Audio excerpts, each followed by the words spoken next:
El Quixot. Un llibre que probablement no llegirem en tota la nostra vida. ¡Roncador de mojones! ¡Puerco mandonguero! ¿Qué has hecho, gallego, ya? Yo no he hecho nada. Estaba aquí sentado, En un lugar de la Mancha cuyo nombre no quiero, vivía un hacendado rural llamado Alonso Quijano. ¡Don Quijote de la Mancha!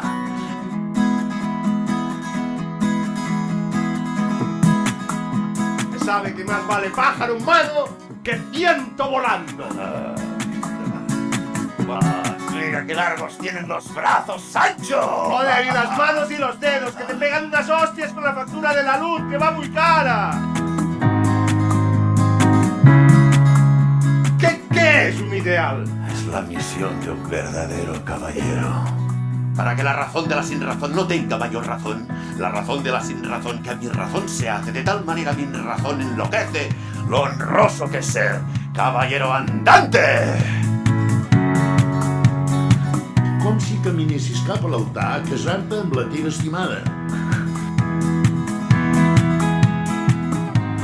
Os voy a pisotear a vos y a esa mujerzuela llamada Dulcinea. ¡Cornudo! ¡Oh, Dios! ¡Oh! Tranquilos. Así, padre, muy bien. Bautice al público, que hay mucho pecador, padre. Ahí, padre. In nomine Patri et Filis et Spiritus Sancti. Perfecto, padre. Usted es el que entiende de estas cosas, ¿no? Perquè ens podem emmirallar amb els personatges.